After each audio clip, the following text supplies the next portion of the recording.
आप पीछे क्यों बैठे, आप आगे आ सकते हैं।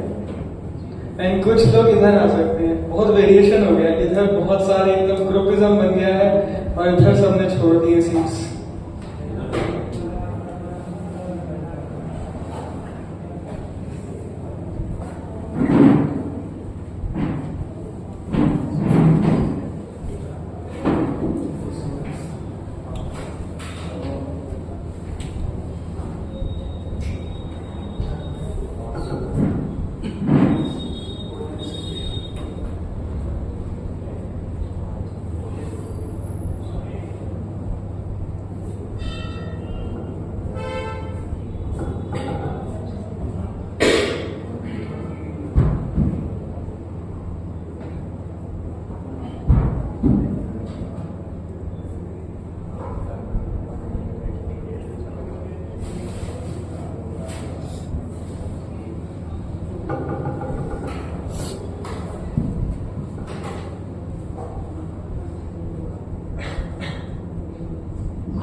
ओके, सो बहुत सारे लोग यहाँ पे डिवाइस की हैं ऑलरेडी और कुछ ही डिवोटीज है जो पहली बार आए हैं। तो हम एक क्विक रिकैप भी करेंगे पुराने सेशंस का और देन हम आज के टॉपिक पे स्टार्ट करेंगे, ठीक है।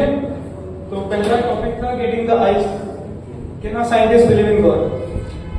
तो रिकैप हम इस तरीके से करेंगे कि जो डिवोटीज ऑलरेडी डिवाइस अटेंड कर चुके हैं उनसे ही हम रिवाइज करवाएंगे। तो सब एक एक पॉइंट दो पॉइंट शेयर करेंगे तो उससे पूरा जो बैच है उसका रिवीजन हो जाएगा। ओके, बहुत अच्छा लग रहा है। यस, तो पहले हम प्रेयर से स्टार्ट करते हैं। ओम अज्ञानतिमिरान्धस्य ज्ञानञ्जनशलाकया चक्षुरुन्मिलितं येन तस्मै श्रीगुरवे नमः। श्रीचैतन्यमनोभीष्टं स्थापितं येन भूतले स्वयं मह्यं ददाति स्वपदान्तिकं। वन्देऽहं श्रीगुरुं श्रीयुतापदकमलं श्रीगुरुं वैष्णवांश्च श्रीरूपं सौरजातं सहगणरघुनाथान्वितं तं सजीवं साद्वैतं सावधूतं परिजनसहितं कृष्ण चैतन्यदेवं श्रीराधा कृष्णपादां सहगणललिता श्रीविशाखान्वितं च। हे कृष्ण करुणा सिन्धु दीनबन्धु जगत्पते गोपेश गोपिकाकान्त राधाकान्त नमोस्तुते। तप्त काञ्चन गौरांगी राधे वृन्दावनेश्वरी विश्वानुसुते देवी प्रणमामि हरिप्रिये। वाञ्छाकल्पतरुभ्यश्च कृपा सिन्धुभ्यैव च पतितानां पावनेभ्यो वैष्णवेभ्यो नमो नमः। जय श्री कृष्ण चैतन्य प्रभु नित्यानंद श्री अद्वैत गदाधर श्रीवासादि गौर भक्तवृंद। हरे कृष्णा कृष्णा कृष्णा हरे हरे, हरे राम राम राम हरे हरे। नमो विष्णुपादाय कृष्णप्रेष्ठाय भूतले श्रीमते भक्तिवेदांत स्वामिनिति नामिने। नमस्ते सरस्वती देवे गौरवाणी प्रचारिणे निर्विशेष शून्यवादी पाश्चात्य देश तारिणे।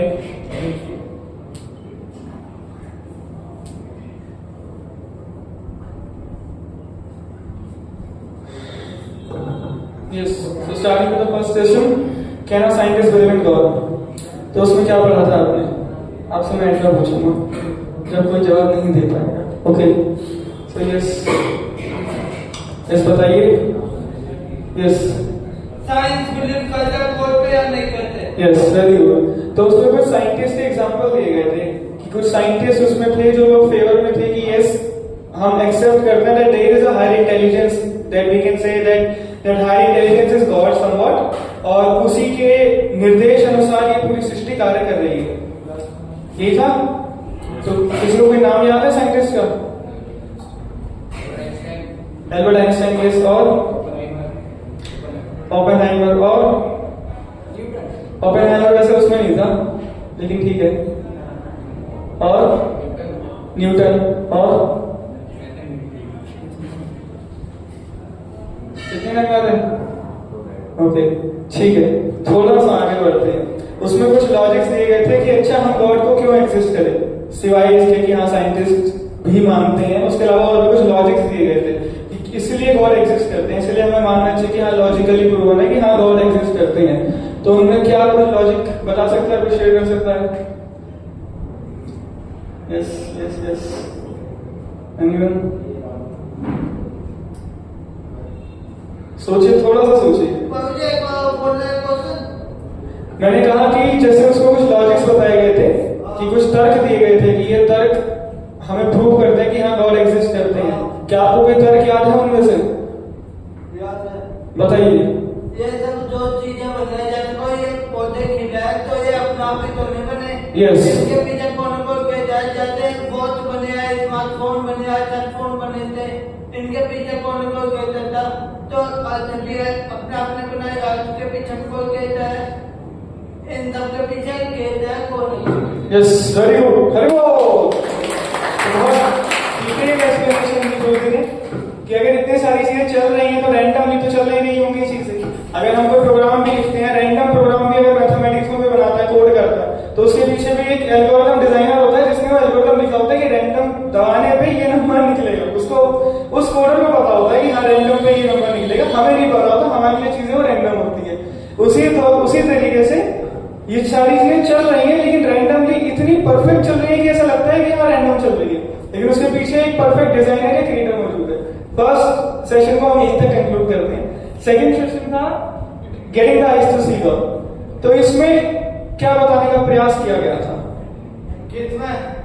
Second session. अब आप नहीं बोलेंगे, अब दूसरों को मौका दिया जाएगा। यस, हमें आपके ज्ञान का अनुभव हो चुका है। यस, बताइए बताइए बताइए बताइए। उसमें 3 चीजें बताई गई थी, प्रत्यक्ष, अनुमान एंड शब्द। हाँ। कि प्रत्यक्ष इज सीइंग इज बिलीविंग, अनुमान के ठीक है अच्छा ये ऐसे हो रहा है तो ये भी ऐसे होगा, एनालॉजीज लगाना अच्छा। एंड लास्ट वाला था शब्द, getting information from A authorised teacher. किसी से भी नहीं कि चलते फिरते किसी से भी नहीं पूछना, लेकिन ऑथराइज्ड होना चाहिए। Authorised teacher. तो ये 3 चीजें थी इसमें। ग्रेट, हरि बोल। तो हमें क्यों नहीं मानना चाहिए एक्सपेरिमेंटल थॉट प्रोसेस पे कि हाँ मैं एक्सपेरिमेंट करके भी तो जान सकते हैं चीजें, तो वो क्यों गलत है एक्सपेरिमेंट करके चीजें जानना? अगर मैं खुद से प्रयास कर रहा हूँ, खुद से अनुभव करके जानना चाहता हूँ, अगर मेरा अपना रास्ता अपनाना चाहता हूँ कि हाँ मैं अपनी पूरी जिंदगी में बस काफी 80 साल के आसपास तो है, तो उसमें खुद अनुभव करूंगा, अलग अलग मेथड्स ट्राई करूंगा, एक्सपीरियंस करूंगा, और उसके बाद मेरे को लगेगा कि हाँ ये मेथड परफेक्ट है तो मैं उसको फॉलो करूंगा। तो मैं ऐसा क्यों नहीं कर सकता? लिमिटेड सेंसेस, क्योंकि हमारी आईज भी लिमिटेड है, तो हमको पूरा स्पेक्ट्रम दिखाया गया था कि अपनी आईज बहुत स्मॉल सेगमेंट्स को देख सकती है, अपनी ईयर्स बहुत स्मॉल, कुछ 20 वर्ड्स टू 20 वर्ड्स सुन सकते हैं। ऐसी अपना और भी सेंसेस है, सो लिमिटेड है एंड इसलिए नहीं देख सकते, ऐसे खुद से एक्सपेरिमेंट नहीं कर सकते। Yes, great, very good. अब आप भी नहीं बोलेंगे थोड़े समय में? नहीं, आप दोनों नहीं बोलेंगे। कि आप गॉड को किस तरह से देख सकते हैं? हाँ। जैसे जाप करके या भगवत गीता पढ़ के आप गॉड के बारे में समझ सकते हैं, गॉड को देख सकते हैं, जाप करके, भक्ति करके। बहुत अच्छा। यस, तो उसमें 4 चीजें थी। एक लिमिटेड सेंसेस थे कि हमारे सेंसेस की एक लिमिटेशन है। उसके अलावा 3 चीजें और थी। क्या था? 4 ह्यूमन डिफेक्ट्स हैं जिसकी वजह से हम खुद एक्सपीरियंशियल जो लर्निंग का प्रोसेस है पूरा, कि हाँ हम एक्सपीरियंस करके चीजों को सीखे, उसमें लूप होल्स हैं। वो 4 लिमिटेशंस थी, 4 चीजें जिसकी वजह से ये प्रोसेस जो है वो कहीं ना कहीं परफेक्ट नहीं है। एक तो लिमिटेड सेंसेस होता है, और क्या था? Illusion, tendency to be illusion. हम भ्रमित हो जाते हैं, हम बहुत इजीली भ्रमित हो जाते हैं। उसमें पेंटिंग दिखाई होगी तो उसमें 2 आर्टिस्ट होंगे और वो उनके बीच में कुछ कहीं गिटार होगा, कहीं कुछ होगा, और अलग अलग लोगों को अलग अलग चीजें दिख रही होंगी। तो वो एक एक्सपेरिमेंट था। उसके अलावा तीसरा point, committing mistakes, tendency to commit mistakes. हमारे अंदर टेंडेंसी है, पहले हम भ्रमित इंद्रियों की वजह से कुछ गलत कार्य करते हैं, फिर उस गलत कार्य को छुपाने के लिए हम चीटिंग करते हैं। तो चौथा क्या निकला? Cheating tendency, cheating propensity. तो ये 4 चीजें एक्चुअली मैं आपकी डिवीजन कर रहा हूँ, डीएससी टेस्ट होगा तो उसमें आया क्वेश्चन इसलिए मैं थोड़ी डिवीजन के साथ साथ कर रहा हूँ, ठीक है। इसमें बहुत इंपॉर्टेंट पॉइंट भी था कि फर्स्ट सेशन का एंड जो कंक्लूजन था उसमें बहुत इंपॉर्टेंट चीज बताई गई थी, difference between a human being and animals. बताइए क्या डिफरेंस है?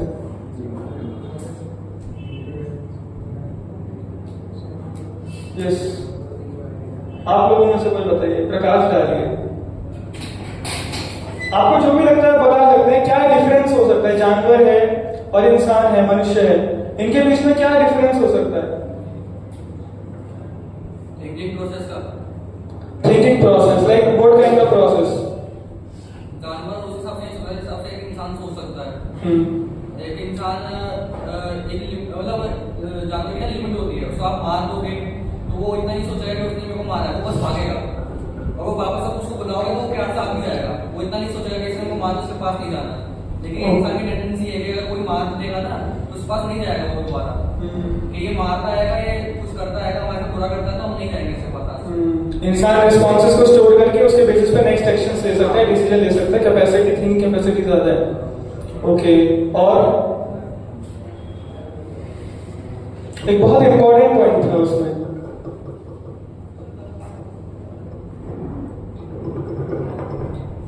हम इंसान में मृत्यु और जीवन के उससे मुक्त हो सकते हैं। लेकिन इसमें भी एक ट्विस्ट है, इससे पहले का प्रोसेस था उसमें। आपने बहुत अच्छा होता है, बिल्कुल एग्जैक्ट बताया, लेकिन बस एक वर्ड अलग है। निकलना बात की बात है, मतलब मुक्त होना बहुत बड़ी बात है, बहुत बड़ा टर्म है मुक्त होना। लेकिन डिफरेंस में ये बताया गया था इंक्वायर करना, सबसे पहली बात तो सबसे पहले तो जिज्ञासा करना कि अच्छा मैं हूं कौन, और मेरा भगवान है कोई चीज, भगवान जैसी वस्तु कोई एग्जिस्ट करती है? अगर मैं भी एग्जिस्ट करता हूं, भगवान भी एग्जिस्ट करते हैं, तो क्या इनके बीच में कोई संबंध है? और अगर इनके बीच में कोई संबंध है तो क्या मुझे उस पर कार्य करना चाहिए? ये पूरा कंफ्यूजन था फर्स्ट सेशन का, इंक्वायरी करना। तो इसमें अभी तक आप देख रहे होंगे कि first second session, third session में थोड़ा भगवान के ऊपर चर्चा हो रही थी। तो आज के सेशन में मोस्टली अपने ऊपर चर्चा करेंगे, यानी कि आत्मा के ऊपर चर्चा करेंगे। तो पहला क्वेश्चन तो यही उठता है आप सब लोगों से, कितने लोग आत्मा में विश्वास रखते हैं? आत्मा में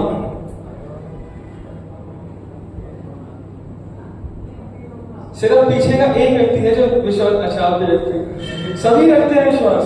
कोई ऐसा व्यक्ति नहीं जिसे आत्मा में विश्वास नहीं है? आपको नहीं है? टॉपिक लेने की जरूरत ही नहीं है फिर तो सबको विश्वास है ऑलरेडी आत्मा पे। स्टार्ट करते हैं अपना सेशन। तो ये 4 क्वेश्चन है जिनको आपको दिमाग में रखना है, और पहले मैं आपसे ही जानना चाहूंगा इन 4 क्वेश्चंस के आंसर, फिर हम डिस्कस करेंगे इनके ऊपर, ठीक है? पहला क्वेश्चन तो आपने बता ही दिया कि हाँ आप सभी लोग आत्मा में विश्वास रखते हैं, सबके सब। सेकंड क्वेश्चन, क्या जरूरत है पहली बात तो आत्मा के बारे में समझने की या बात करने की, इस टॉपिक पे चर्चा करने की आवश्यकता क्या है?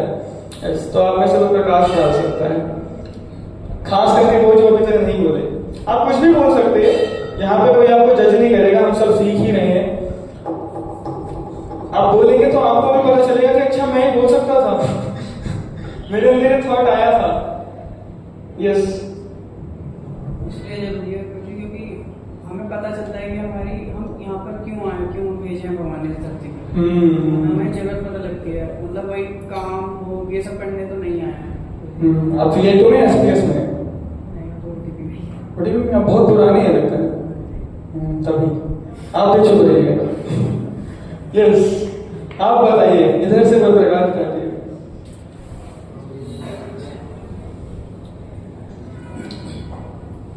सब शर्मा, ठीक है। What is the need to understand about the soul? तो इस पे हम आगे चर्चा करेंगे, स्टार्ट यहीं से करेंगे। अभी कोई बता ही नहीं रहा है तो थर्ड क्वेश्चन पे चलते हैं कि क्या जनरल चैलेंजेस आते हैं या हमारे मन में विचार आते हैं जब भी हम ये सोचते हैं कि यार आत्मा एग्जिस्ट करती है। बहुत जो बेसिक चैलेंजेस या फिर बेसिक टर्म्स हमें दी जाती है कि आत्मा एग्जिस्ट नहीं करती उसके लिए। यस, इसमें ज्यादा हो सकते हैं, इसमें एक्चुअली मल्टीपल आंसर हो सकते हैं, अलग अलग लोग देख नहीं सकते, सुन नहीं सकते, सेंसेस परसीव नहीं कर सकते। बहुत बढ़िया टर्म यूज करिए उन्होंने। और बताइए,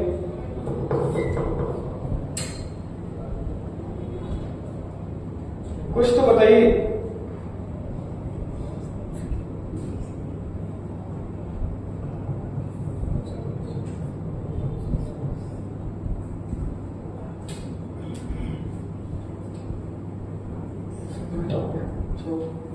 last question, how do you think we can benefit by understanding about the soul? क्या लगता है आपको सोल के बारे में पढ़ने से, आत्मा के बारे में जानने से हमें क्या बेनिफिट मिल सकता है अपनी प्रैक्टिकल लाइफ में? Last point. हाँ, आप कुछ बोल रहे हो? कोई नहीं, बोलिए बोलिए। हाँ, के बारे में कुछ जानने के लिए मिलेगा। आत्मा के बारे में ये हमारे बेनिफिट कोई हमसे कोई पूछेगा बाहर जा रहे हैं ये है कि आप आपसी क्या है उनको एक्सप्लेन कर सकते हैं। बहुत अच्छा पॉइंट है। आप इस फॉर्म में आ रहे हो, माला करने स्टार्ट भी कर दिया शायद से, और तो उसके बाद कोई व्यक्ति पूछ सकता है आपसे जाके कि आत्मा एग्जिस्ट करती है, इसके बारे में बताओ थोड़ा, तो आप कुछ बोल नहीं पाओगे क्योंकि आपका जवाब नहीं है। बहुत अच्छा आंसर था। और बताइए और कैसे बेनिफिट मिल सकता है आपको?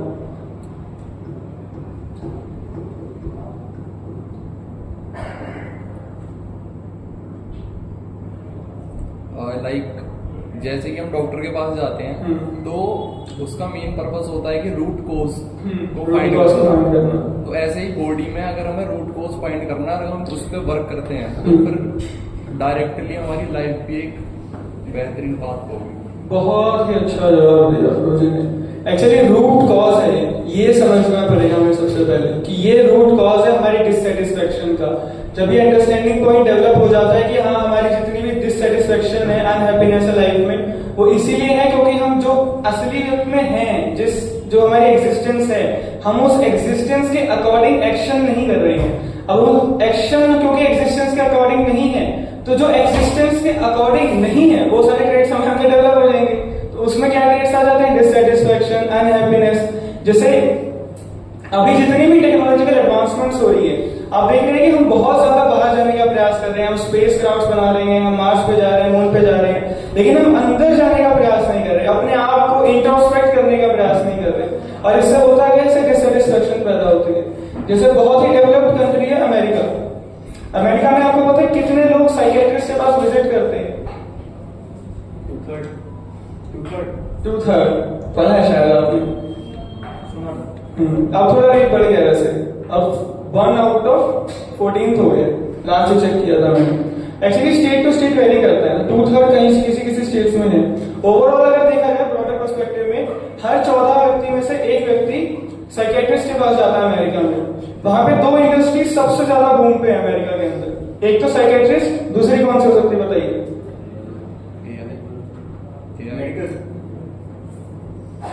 तो इसमें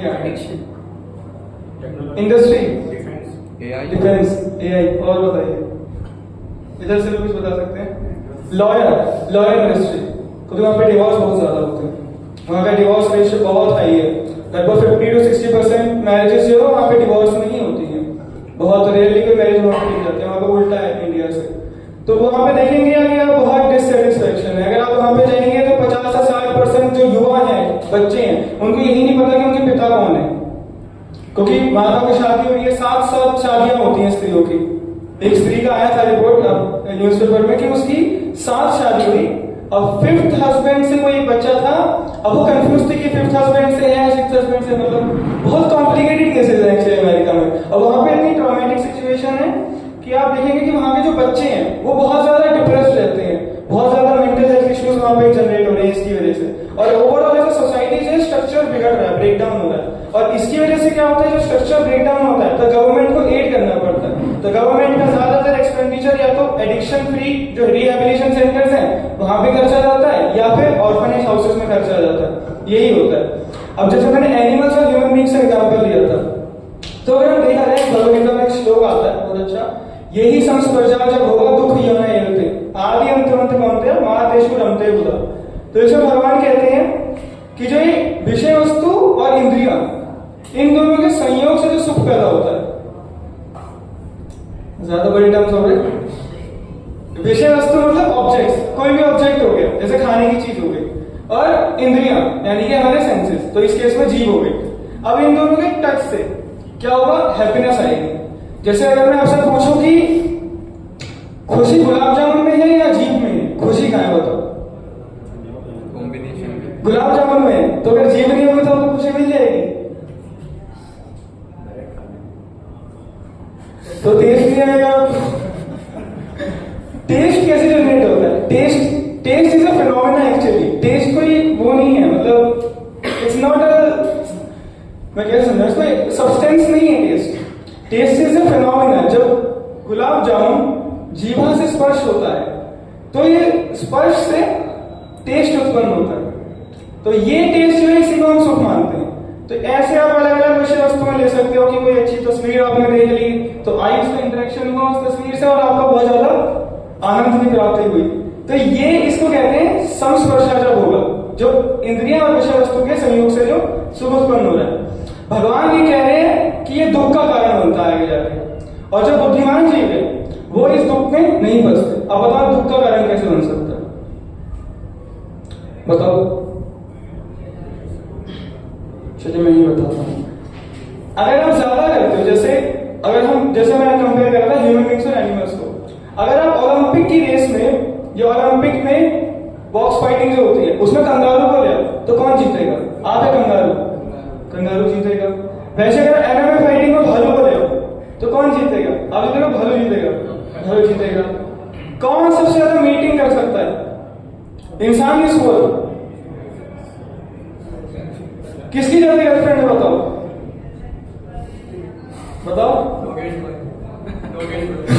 दोगेश भाई, सुअर की ज्यादा गर्लफ्रेंड है, क्योंकि सुअर की हर कोई गर्लफ्रेंड है तो वो पूरे दिन बस मीटिंग ही करता है और कोई काम नहीं। तो अगर आप स्ट्रेंथ के बेसिस पे देखो या आप एंजॉयमेंट के बेसिस पे देखो तो ह्यूमन बींग्स जो है वो एनिमल से बहुत पीछे माने जाएंगे। जैसे अगर फर्स्ट सेशन में बताया गया था कि जो इन्वेंशन हुई थी डैम की, वो किनसे इंस्पायर्ड होकर हुई थी बताइए? कौन से एनिमल से? बीवर्स से। Beavers are the first creature जिन्होंने डैम बनाया, प्रॉपर डैम, और उनसे इंस्पायर होकर हमने डैम बनाया। ऐसी एंटीला किसने बनाया सबसे पहले? चींटियां एंटीला बनाती है। उसके बाद हमने सीखा कि अच्छा ऐसा आर्किटेक्चर करना चाहिए कि हमारे जितने भी चाहे आपको एक साइड तो हमारी जो बिल्डिंग्स है वो गिरे ना। तो ये सब हमने सीखा था। इससे क्या निकल के आता है कि ह्यूमन बींग्स के अंदर भी तो कुछ स्पेशल होगा। अलग अलग जानवर अलग अलग फील्ड में बहुत स्पेशल है, तो हमारे पास क्या स्पेशल है? जिज्ञासा करने की शक्ति। Human beings can inquire. तो मैं आपसे क्वेश्चन पूछता हूं, आप कौन हो? आप कौन हो? मेरा नाम कार्तिक है। आपका नाम कार्तिक है। आप कौन हो? मैं एक इंसान हूँ। आप इंसान हो, ठीक है। आप कौन हो? आप रोशन हो, ठीक है। आप कौन हो? मनीष हो। आप कौन हो? हाँ, भगवान ने जैसे 5 तत्व के द्वारा बनाया, अग्नि वायु अर्थ। तो आप 5 तत्वों का कॉम्बिनेशन हो, बहुत बढ़िया। सबसे पीछे आप कौन हो? कौन बोल? सोल। हरि बोल, बहुत बढ़िया जवाब। आत्मा। तो ये मैं एक्चुअली निकलवाना चाहता था, 4-5 लोगों के बाद मेरे को जवाब मिला। तो डॉक्टर हैरी मॉन्सन है, इन्होंने एक स्टडी करी थी और उन्होंने केमिकली डिफाइन करने का प्रयास किया ह्यूमन बीइंग की बॉडी को। तो उन्होंने देखा कि एक इंसान के शरीर में 60 पाउंड का अगर पर्सन है, कोई 60 पाउंड का पर्सन है, उसको लेकर उसके अंदर 1.5 पाउंड फॉस्फेट होता है, 9 आउंसेस पोटेशियम होता है, 6 आउंसेस सल्फर एंड सोडियम होता है, 1 आउंस मैग्नीशियम होता है, और आयरन कॉपर आयोडीन आदि 1 आउंस से भी कम होता है। मतलब ये हमारा केमिकल कंपोजिशन है हमारी बॉडी का 60 pound person. Calcium, iron, phosphorus, water content, other substances, ठीक है।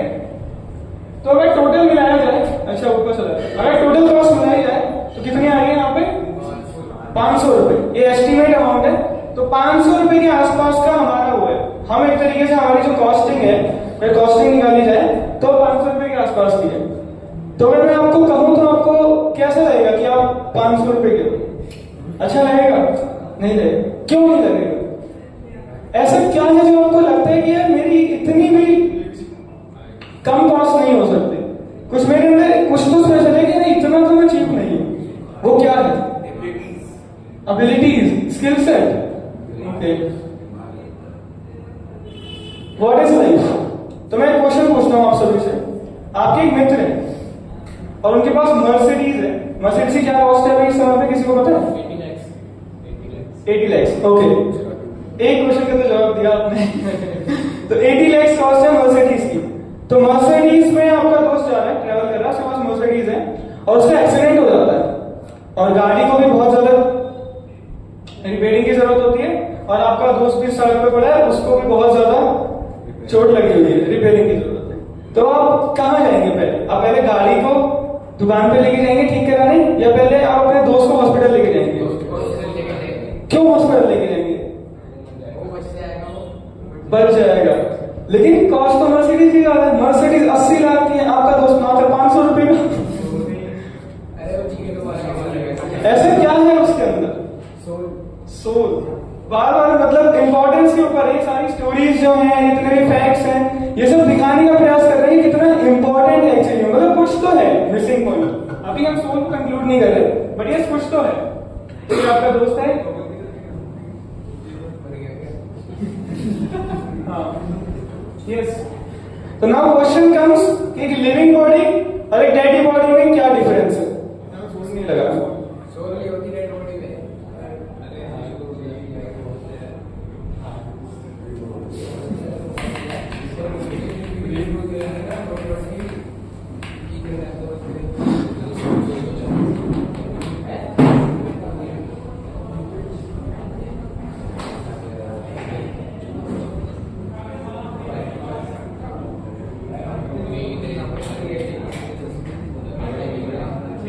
बताइए डिफरेंसेस बताइए। लिविंग बॉडी, डेड बॉडी, जो आप देख सकते हैं, फील कर सकते हैं, सोच सकते हैं। सोल तो एक आपको भी कॉन्सेप्ट बता रहे हैं कि हाँ सोल नहीं है, लेकिन वो थ्योरेटिकल कॉन्सेप्ट है अभी के लिए हमारे लिए, है ना। तो आप जो देख सकते हैं या सोच सकते हैं वो कॉन्सेप्ट बताइए। हार्ट क्या? रेस्पिरेशन में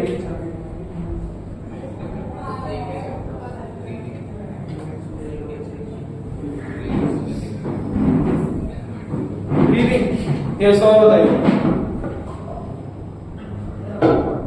हार्ट रुक जाता है, बॉडी मूवमेंट रुक जाती है। ये सौ बताइए डिफरेंसेस। आंख बंद हो जाती है, माइंड रुक जाता है, बॉडी डिग्रेड करने लग जाता है, बॉडी डिके करने लग जाती है, चेतना चली जाती है। ओ चेतना। चेतना क्या है? कॉन्शियसनेस। कॉन्शियसनेस ये आपको नहीं बोलना चाहिए था, आपने मेरा सरप्राइज खराब कर दिया।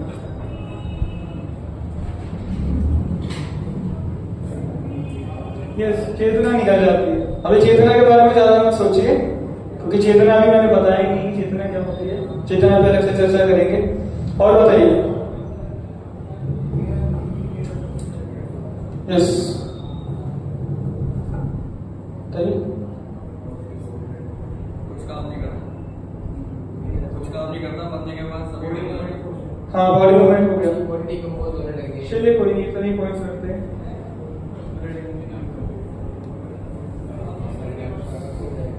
तो एक डेड बॉडी से कोई अट्रैक्शन फील होता है? अगर कोई फीमेल बॉडी, डेड बॉडी आपके सामने पड़ी है, आपको अट्रैक्शन फील होगा? अगर आप नॉर्मल व्यक्ति हैं तो आपको अट्रैक्शन फील नहीं होगा। क्यों नहीं होगा? क्या ऐसा क्या चीज है? एक बहुत प्यारी स्टोरी सुनाता हूँ इसी के लिए मैं आपको। एक जिसको कहते हैं लिक्विड ब्यूटी, वैसे ये सेकंड नहीं, ये सेकंड सेशन में है, अगले सेशन में ये स्टोरी सुनाई जाएगी। ये भी बहुत प्यारी स्टोरी है समझाने के लिए, लेकिन मैं नहीं बताऊंगा अभी। तो एक मिसिंग लिंक है। देखिए एक केमिकल कंपोजिशन से आपकी बॉडी बनी हुई है, ठीक है, और अभी आप कुछ हो, अभी ये मत मानो कि आप कौन हो, अभी इतना मानो कि हाँ कुछ तो हो जो बॉडी से अलग है, ठीक है। अब अगर मैं समझाने का प्रयास करूं कि जैसे 3 फंक्शंस हैं जो हमें होते हैं लेकिन वो फिजिकल प्लेन पे एग्जिस्ट नहीं करते। जैसे बताओ क्या कोई ऐसी चीज जो आपके साथ है और आपके साथ होती है लेकिन वो फिजिकल प्लेन पे आप उसको डिफाइन नहीं कर सकते, या वो फिजिकल प्लेन पे एग्जिस्ट नहीं करती। फिजिकल प्लेन समझ में आ रहा है ना, जो 3D प्लेन है, 3 डायमेंशन, समय, space, time, space and matter, यानी कि मास, इन 3 के डायमेंशंस में ये चीज एग्जिस्ट नहीं करती। बताइए क्या? थिंकिंग, उसके ज्यादा बताओ, इमोशन यानी कि फीलिंग, थर्ड वन एक्शन तो फिजिकली है ना, मैंने एक चीज बताई मेरा एक्शन है तो फिजिकल हो गया। जो फिजिकल नहीं है विलिंग, विल करना बहुत बड़ा वो कॉन्सेप्ट है, लेकिन ये फिजिकल प्लेन पे एग्जिस्ट नहीं करता।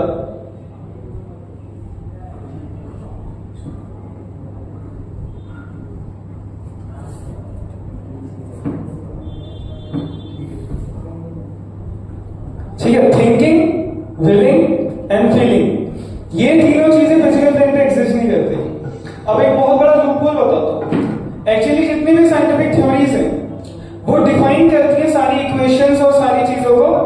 Basis of this 3 dimensional plane. जैसे एनर्जी का फॉर्मूला क्या है बताइए? E equal to mc square. अब आपको इसको मैं दिखाता हूं कि कैसे ब्रेक होती है। आप सो रहे थे, आपको कोई बहुत डरावना सपना आया, अब आपको पसीने आ गए। अब आप बताइए यहाँ पे एनर्जी क्रिएट हुई क्योंकि पसीना आया, पसीने से बॉडी एनर्जी आपकी क्रिएट हुई, काइनेटिक एनर्जी क्रिएट हुई। लेकिन पोटेंशियल एनर्जी कहाँ से आई? इसका सोर्स का एनर्जी का बताओ? इमोशन से। लेकिन इस इक्वेशन में नहीं इमोशन है, नहीं। ये सबसे बड़ा लूपहोल है। एक्चुअली जितने भी साइंटिफिक थ्योरीज हैं उनको अगर आपको 3D प्लेन में इंटरेक्शन आ रहा है इमोशन से तो, लेकिन वो कहीं पे डिफाइन नहीं हो पा रही। और इस वजह से जो गॉड का है कॉन्सेप्ट या फिर सोल का कॉन्सेप्ट है, यहाँ तक कि माइंड का कॉन्सेप्ट भी, अभी तक भी साइंस माइंड को डिफाइन नहीं कर पाई कि माइंड है क्या। साइंटिस्ट में अभी भी डिबेट चल रही है कि अच्छा माइंड कोई फिजिकल एंटिटी है, कोई फिजिकल ऑब्जेक्ट है जो दिखता है, एग्जिस्ट करता है, या वो एक मेटाफिजिकल ऑब्जेक्ट है जो दिखता नहीं है, अलग डायमेंशन में है। मतलब बहुत सारी थ्योरीज रिवॉल्व कर रही है। साइंटिस्ट अपना पूरा दिमाग लगाया जा रहा है कि क्या है एक्चुअली में माइंड। सिर्फ माइंड के ऊपर बहुत सारी फिलॉसफीज बन रही है। क्यों? Just because they are not understanding to get the शब्द प्रमाण, क्योंकि वो एक्सेप्ट नहीं कर रहा है, इसलिए बहुत ज्यादा अपना दिमाग लगाया जा रहा है और वो बहुत सारा दिमाग चलता है और ये बहुत बड़ा लूप होल है। तो हमारे इमोशंस आते हैं हमारे अंदर, और इन इमोशंस की वजह से हमारे अंदर फिजिकल चेंजेस पैदा होते हैं, पसीने आना, हार्ट बीट तेज होना। अब इनके बीच में एक जो लिंक है, इन दोनों को आपस में एक चीज लिंक करती है, वो क्या है बताइए? आपको पता नहीं होगी, वो है कॉन्शियसनेस। इसे कहते हैं चेतना। चेतना समझ में आया सभी को? आपको जो भी इमोशंस फील हो रहे हैं, या फिर आप कोई विल कर रहे हो कोई चीज, या फिर आप कुछ सोच रहे हो, ये सारी चीजें जो मेटाफिजिकल प्लेन में एग्जिस्ट करती है, ये सबको फिजिकल स्पेस से कनेक्ट करने की जो लिंक है कि हाँ फिजिकली मैं कर रहा हूँ और मैं जस्ट मेंटली सोच रहा हूँ, इन दोनों के बीच की लिंक को बोलते हैं कॉन्शियसनेस, जो इन सारी चीजों को आपस में कनेक्ट करती है। तो इसके लिए एक बहुत प्यारी किताब है कॉन्शियसनेस का मिसिंग लिंक, ये आप पीछे से बुक स्टॉल से बाय कर सकते हैं। उसमें बहुत डिटेल में कॉन्शियसनेस के ऊपर बताया गया है कि कैसे हमारा माइंड वर्क करता है और कैसे कॉन्शियसनेस के थ्रू काफी सारी चीजें जो है वो फिजिकल प्लेन में मैनिफेस्ट होने लग जाती है जस्ट बिकॉज ऑफ कॉन्शियसनेस। ठीक है, तो एक्चुअली में जो सोल है, आत्मा है, आत्मा का सबसे बड़ा सिम्टम है चेतना। अगर आपको आत्मा को समझना है कि अच्छा आत्मा एग्जिस्ट करती है, तो सबसे बड़ा पॉइंट है कि चेतना एग्जिस्ट करती है, कॉन्शियसनेस एग्जिस्ट करती है। एक डेड बॉडी और लिविंग बॉडी में जो डिफरेंस है वो सिर्फ इतना डिफरेंस है कि कॉन्शियसनेस है, लिविंग बॉडी के अंदर कॉन्शियसनेस है, और कॉन्शियसनेस की वजह से जब कॉन्शियसनेस पूरी बॉडी में इवेड करती है तो बॉडी मल्टीपल फंक्शंस करने लग जाती है। लेकिन जब वो कॉन्शियसनेस नहीं होती तो जो बॉडी है वो डेड हो जाती है और उसमें कोई मूवमेंट या फिर किसी प्रकार का एक्शन या इमोशन पैदा नहीं होता, कोई कॉन्शियसनेस नहीं है। और कॉन्शियसनेस किसका सिम्टम है? सिम्टम, सोल का सिम्टम, आत्मा का सिम्टम है कॉन्शियसनेस। और कॉन्शियसनेस जब परवेड करते हैं बॉडी में तो डिफरेंट फंक्शंस मैनिफेस्ट होते हैं बॉडी के अंदर। समझ में आया? तो एक्चुअली में जो सबसे पहला कॉमन सेंस है कि आत्मा एग्जिस्ट करती है वो ये है कि क्योंकि कॉन्शियसनेस एग्जिस्ट करती है। आप एक चेतन जीव हो। अगर मैं आपसे बात करूं कि छोटी सी चींटी है और एक बड़ा सा पत्थर है, आपके इस दिमाग में किसकी वैल्यू ज्यादा रहेगी बताइए? चींटी की। कोई पत्थर नहीं सोच रहा था? नहीं, चींटी की वैल्यू ज्यादा होगी। चाहे उसकी वैल्यू नहीं है, आपकी लाइफ में भी कोई कॉन्ट्रीब्यूशन नहीं है चींटी का भी, ना कोई उसकी केमिकल वैल्यू है, कुछ नहीं है, और पत्थर बहुत बड़ा है, चाहे वैल्यूबल पत्थर है, मार्बल स्टोन ले लीजिए, फिर भी आपके लिए चींटी की वैल्यू ज्यादा है। क्यों? कुछ तो ऐसा है उसके अंदर आत्मा है, उसके अंदर चेतना है, वो जीवित वस्तु है, इसीलिए है। जैसे पत्थर है, ये टेबल है, टेबल और मेरे अंदर सिर्फ इतना डिफरेंस है कि ये मूव नहीं कर सकती। क्यों नहीं कर सकती? क्योंकि इसके अंदर चेतना नहीं है। मेरे अंदर क्या है? चेतना, कॉन्शियसनेस। तो ये है कॉन्शियसनेस का कॉन्सेप्ट। सारे प्लांट्स जितने भी ऑर्गन्स है हमारे वो ट्रांसप्लांट हो सकते हैं, सिर्फ कॉन्शियसनेस जो है वो ट्रांसप्लांट नहीं हो सकती क्योंकि वो फिजिकल प्लेन में एग्जिस्ट ही नहीं करती। ठीक है, तो हमारी रियल आइडेंटिटी क्या है? तो हमने भी डिफरेंस पढ़ा, what is difference between dead body and the living body. A material point of view, तो दो तरीके के पॉइंट ऑफ व्यू, एक मेटेरियल पॉइंट ऑफ व्यू, एक spiritual point of view. Material point of view कहता है कि आपका जो शरीर है वो मैटर से बना है, केमिकल कंपोजिशन से बना है, मतलब ये लकड़ी, पत्थर, इन सब से जो 5 भूतत्व गुरुजी ने बताए थे, जल, वायु, आकाश, अग्नि और पृथ्वी, इन 5 वायु से हम नहीं बने, हमारा शरीर इन 5 वायु से बना है। और ये जो शरीर है इसी को अगर हम मान रहे हैं कि हाँ हम 5 वर्गों से मिलकर के बने, तो ये है मेटेरियल कॉन्सेप्ट कि हाँ एक देह है। दूसरा कॉन्सेप्ट क्या आता है? We are not this body made of flesh and bones, we are spirit souls engage in the material body. मतलब हम शरीर नहीं है, हम एक आत्मा है, लिविंग एंटिटी है जो इस शरीर के अंदर है। फॉर एग्जाम्पल एक गाड़ी है, अब एक छोटे बच्चे के लिए गाड़ी के अंदर उसको पता नहीं होता कि ड्राइवर बैठा है, बहुत छोटा, मान लीजिए 3-4 साल का बच्चा है और बहुत सारी गाड़ियां उसके आसपास से जा रही है, एक्चुअली उसके अंदर इतनी बुद्धि नहीं है कि वो समझ सके कि इसके अंदर कोई व्यक्ति बैठा है, लेकिन आपको पता है कि उसके अंदर ड्राइवर बैठा है। ये डिफरेंस है। एक छोटा बच्चा एक गाड़ी को ऐसे देखेगा कि हाँ ये पूरी अपने आप में एक वस्तु है, एंटिटी है, और ये अपने आप ही चल रही है, इधर से उधर जा रही है, सब कार्य कर रही है। लेकिन जैसे हम बड़े होते हैं, हमारा बुद्धि आती है, हम देखने का प्रयास करते हैं, अच्छा इसके अंदर कोई व्यक्ति बैठा है, इसके अंदर एक व्यक्ति बैठा है जो सारे कार्य कर रहा है, सारे कार्य चला रहा है शरीर को, बॉडी को, कार को। उसी प्रकार से कंपेयर करते हुए हमारा भी शरीर है, और धीरे धीरे हम समझते हैं कि जब जानते हैं, कुछ एक्सपीरियंसेस हमारे साथ होते हैं, कुछ घटनाएं घटती हैं, उसकी वजह से हमें एहसास हो जाता है कि यार मैं शरीर नहीं हूं, मैं आत्मा हूं जो कि इसके अंदर हूं। समझे?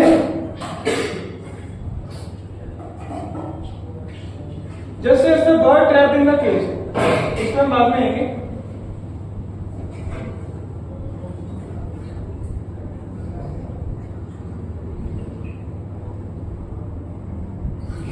तो पहले कुछ साइंटिफिक एविडेंसेस पे बात कर लेते हैं कि क्या क्या साइंटिफिक प्रूफ है, एविडेंसेस हैं कि सोल एग्जिस्ट करती है। तो अभी हमने कॉमन सेंस के थ्रू बात करी कि हाँ कॉन्शियसनेस एग्जिस्ट करती है, तो हम महसूस कर पाते हैं कि हाँ कोई सोल नामक चीज को एग्जिस्ट करती है, ठीक है।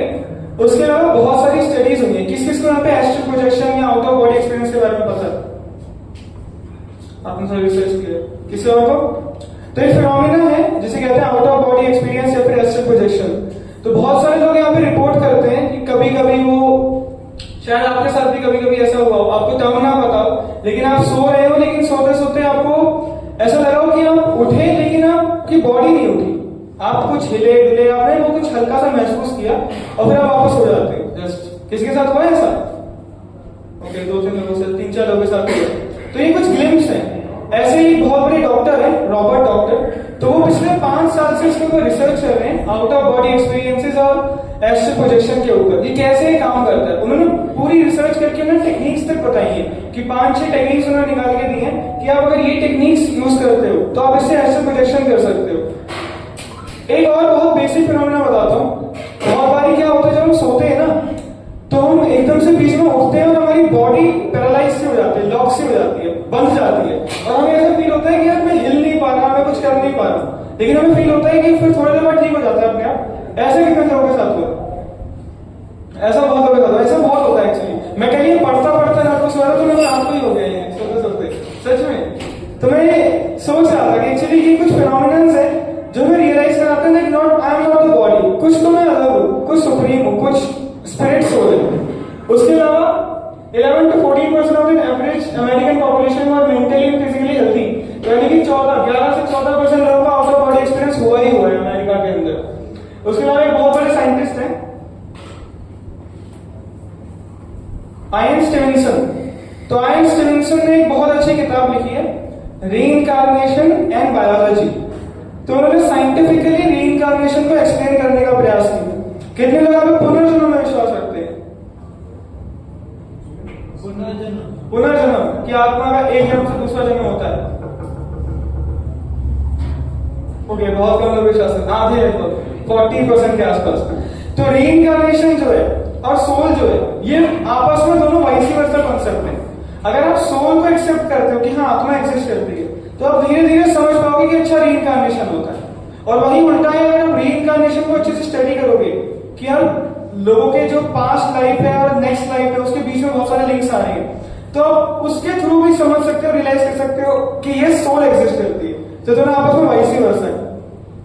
आयन स्टीवेंसन नाम के एक बहुत बड़े साइंटिस्ट हैं, तो पिछले काफी सालों से रिसर्च करा ना, 2000 ऐसे केसेस पे स्टडी करा जिसमें उन्होंने देखा कि अच्छा एक व्यक्ति है और वो व्यक्ति को जैसे सिम्टम्स शो कर रहा है जिसका कोई डेफिनेशन नहीं मिल रही कि अच्छा इसका रीजन नहीं मिल रहा कि ऐसा ही क्यों कर रहा है, और वो उसका पता चलता है। उन्होंने हिप्नोसिस से पास का हिप्नोसिस एक टेक्निक होती है जिसके द्वारा आप जान सकते हो कि पिछले जन्म में क्या था ये वो। कुछ हद तक रियल है, कुछ हद तक फेक भी है, डिपेंड अपॉन कि आपको कौन पर्सन है। बहुत ज्यादा ये जो रिसर्चेस है ये बहुत ज्यादा क्रिटिकल है, मतलब ये इनमें से ज्यादातर केसेस फेक ही निकलते हैं क्योंकि लोग स्टोरीज खुद से बनाते हैं, लेकिन बहुत सारे जेन्युइन केसेस भी है। इसके लिए क्या करते थे, बहुत ज्यादा एक्सपेरिमेंटल वे में सारी रिसर्चेस करते थे। जैसे पहले एक व्यक्ति के पास जाते थे, उससे सारी डिटेल्स लेते थे जब भी ऐसा कोई केस मिलता था, फिर उन डिटेल्स को वेरीफाई करने के लिए पूरी अपनी अलग अलग जगहों पे जाके उस बर्थ प्लेस पे जाके चेक करते थे कि अच्छा ऐसा कोई व्यक्ति एग्जिस्ट करता था, क्या वो सिम्टम्स शो करता था या नहीं करता था। तो ये पूरी रिसर्च ऐसे उन्होंने 2000 केसेस के साथ करी, तब जाके उन्होंने बुक लिखी है रीइंकार्नेशन एंड बायोलॉजी। बायोलॉजी क्यों आ रहा है यहाँ पे, क्योंकि बर्थ मार्क्स जो होते हैं, अब आप मुझे सोच सकते हैं बर्थ मार्क क्यों होते हैं व्यक्ति का, मतलब एक व्यक्ति के पास ही क्यों यहाँ पे फोरहेड पे कोई निशान लेके पैदा हुआ है। तो बर्थ मार्क का उन्होंने रीजन दिया कि एक्चुअली जो बर्थ मार्क्स होते हैं वो 70% केसेस में जो लास्ट लाइफ होती है व्यक्ति की, उसमें जब उसकी डेथ किसी बाउंड के कारण, उसे एक्सीडेंट के कारण, किसी वजह से होती है, तो जो निशान है वो अगले जन्म तक कैरी ओवर हो जाता है। अगली जन्म में जब उसको बॉडी मिलती है तो उसके अंदर वो निशान मैनिफेस्ट हो जाता है बर्थ मार्क के रूप में, और वो फिर बर्थ मार्क के रूप में जाना जाता है। वही दूसरी तरफ हम देखते हैं कि बहुत सारे लोग जो है वो हमारे साथ सबका बिहेवियर अलग है। जैसे आपको खाने में क्या पसंद है, सब कुछ आपको क्या पसंद है खाने में, मतलब मिठाई में या वैसे एक आइटम मुझे बता दीजिए। गाजर का हलवा। गाजर का हलवा। आपको क्या पसंद है, छोले भटूरे। अब जैसे आप लोगों की पसंद अलग है, अगर आप सब लोग बॉडी ही है और आप सब लोगों का एक ही जन्म है, यही हो आप जो हो अभी हो, और आप लोगों का कोई ऐसी कंडीशन भी बहुत अलग नहीं है, दोनों गाजियाबाद में पैदा हुए, दोनों गाजियाबाद में बड़े हुए हो, दोनों यही रहे हो, तो ऐसा क्या है कि आपके अंदर इतना बिहेवियर चेंज क्यों है। कुछ हद तक डीएनए हो सकता है, या है किसी के दिमाग में डीएनए हो सकता है, क्योंकि अलग अलग माता पिता है तो जेनेटिक्स है। बहुत सारे ट्विंस के केसेस में देखा जाता है कि हैं ट्विंस, बायोलॉजिकली सेम है, लेकिन उनका बहुत ज्यादा बिहेवियर पैटर्न अलग है। एक बहुत ज्यादा एग्रेसिव है, दूसरे बहुत ज्यादा शांत रहते हैं, एक बहुत ज्यादा जॉली है, एक बहुत ज्यादा हेल्पिंग नेचर है, दूसरा बहुत ज्यादा एग्रेसिव है। तो ऐसा क्यों है ट्विंस के बीच में, तो डीएनए तो यहाँ पे कैंसिल हो गया। तो यहाँ पे देखा जाता है कि एक्चुअली में ट्विंस भी जो है उनका बायोलॉजिकली तो कंपोजिशन बिल्कुल सेम है, हूबहू दिखते हैं, सब कुछ सेम है, लेकिन क्योंकि वो as a past life soul exist करते हैं, तो उनकी कुछ पास्ट लाइफ में कुछ बिहेवियर चेंजेस थे, कुछ ट्रॉमास थे, कुछ इंसिडेंट्स थे, जिनकी वजह से आज उनके अंदर चेंजेस आए हैं। हरे कृष्णा, पीछे थोड़ा साइलेंस मेंटेन कर सकते हैं। तो इसकी वजह से उनके अंदर जो अभी प्रेजेंट बॉडी है इसमें इतने अलग बदलाव देखे जा रहे हैं। तीसरा एग्जांपल, दो एग्जांपल हो गए, एक तो ट्विंस के केस में, एक बर्थ मार्क, एक रीइंकार्नेशन। एक एग्जांपल है फोबियाज। जितने भी फोबियाज होते हैं, किसी व्यक्ति को बर्थ से ही ऊंचाई से डर लगता है, तो इसमें भी उन्होंने एनालाइज किया था कि 70 to 80% केसेस में जो फोबियाज होते हैं वो इस वजह से होते हैं क्योंकि लास्ट टाइम में वो डेथ का कारण थे। किसी का डेथ का कारण अगर ऊंचाई से मरने की वजह से कोई किसी की डेथ हो गई ऊंचाई से गिरने से, तो नेक्स्ट जन्म में उसको फोबिया हो जाता है कि यस अब उसको ऊंचाई से डर नहीं लग रहा है, शुरू से बचपन से डर लग रहा है, बाय बर्थ लग रहा है। तो जितने भी फोबियाज होते हैं ये सारे ऐसे साइंटिफिक रेवलेशन है कि yes there is a possibility की रीइंकार्नेशन हो सकती है।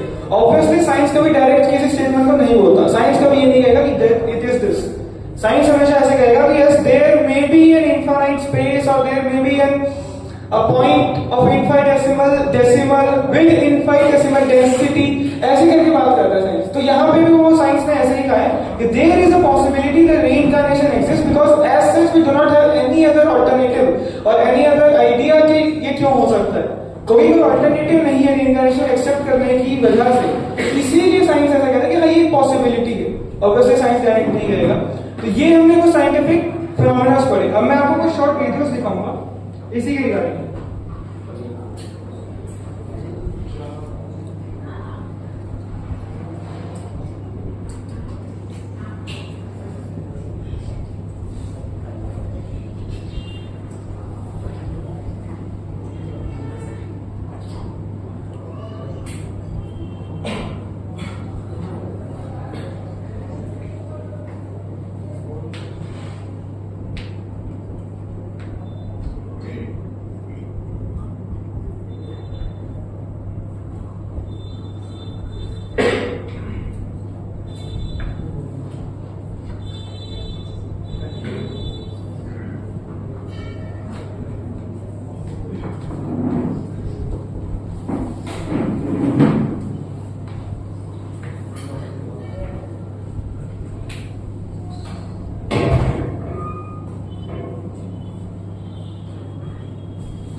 लाइक सुन कर सकते हैं। Life already lived a story etched into the very fabric of your being, a past that refuses to stay silent.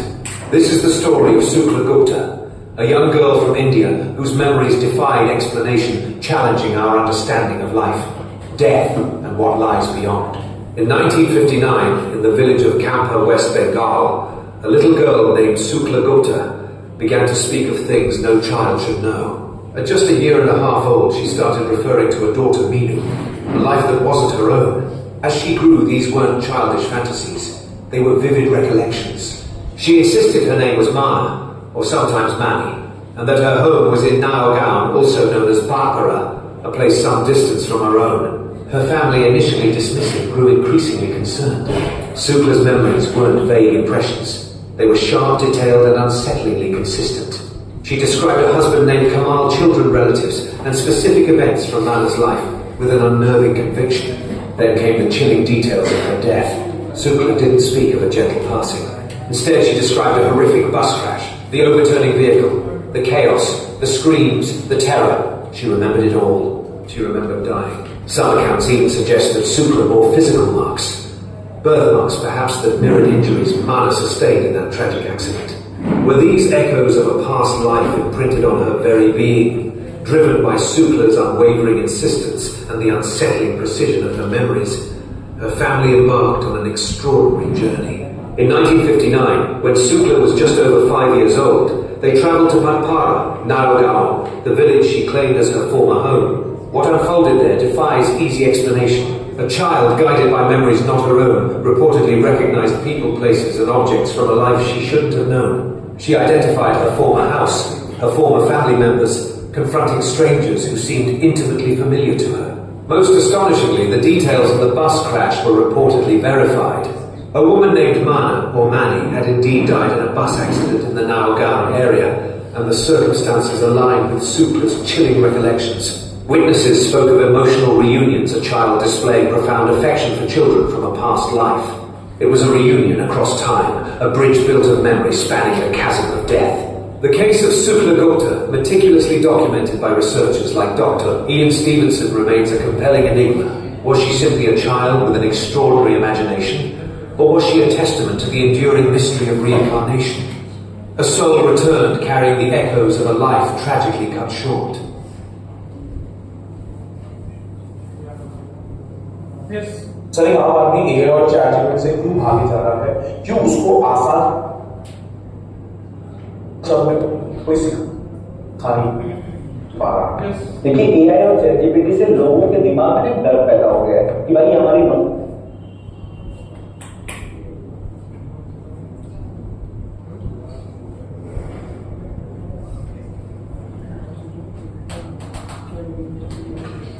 Yes, तो कौन समझाएगा मुझे क्या था स्टोरी में? यस, पुनर्जन्म का था। क्या स्टोरी क्या थी?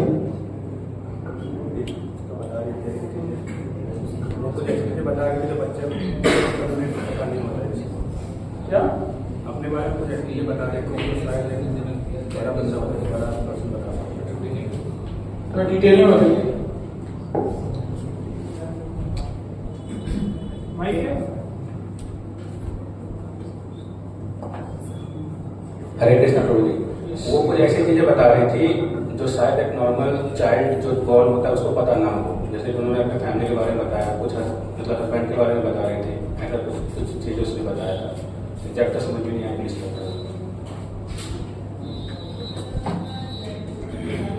तो शुक्ला जो थी वो 5 साल की बच्ची थी, छोटी, और वो 5 साल की उम्र में वो बहुत अजीब बिहेव करती थी। वो फिर तकिए को साथ में रखती थी और तकिए को अपनी बेटी के रूप की तरह पालती थी। तकिए को उसके जो भी बेटी का नाम था, रुचि शायद नाम था, तो वो बार बार उसको रुचि रुचि बोल के बुलाती थी। तो घर वालों को बहुत अजीब लगता था। अपने पति का नाम लेती थी हरमिंदर कुछ करके, जबकि वो एग्जिस्ट ही नहीं करते। तो उन्होंने अलग अलग डॉक्टर को दिखाया, अलग अलग जगह जान पहचान करी। तो बाय चांस किसी व्यक्ति को पता लगा कि उसका कुछ पहले का था, जानती थी वो कि हाँ पहले कोई ऐसी महिला एग्जिस्ट करती थी जिसके साथ ये सब था, कोई गांव से। इस केस में ये केस ऐसा था जिसमें जो ये स्टोरी थी ये आसपास के गांवों की स्टोरी थी। ज्यादातर जो रीइंकार्नेशन के केसेस है वो सारे केसेस में एक सिमिलैरिटी है कि वो सारे ही केसेस, एक सेकंड देना,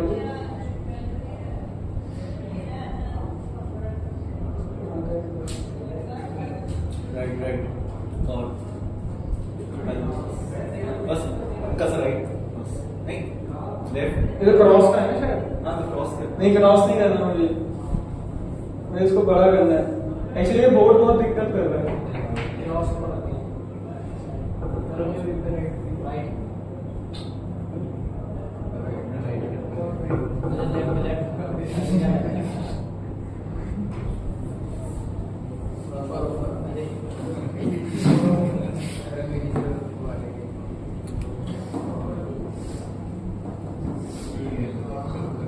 Finally.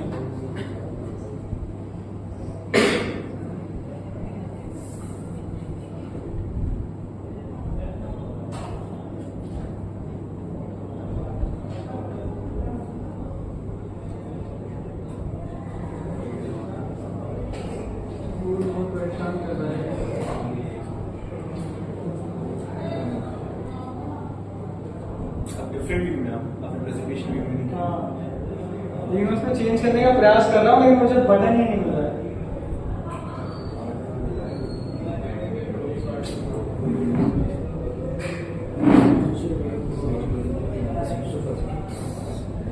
ठीक है, फाइनली तो ये कुछ 5 चीज या 6 चीज मान लीजिए, अब ये सारे साइंटिफिक एविडेंसेस हैं जिनको आपको याद रखना है, क्योंकि आगे डिवाइस में पूछे जा सकते हैं।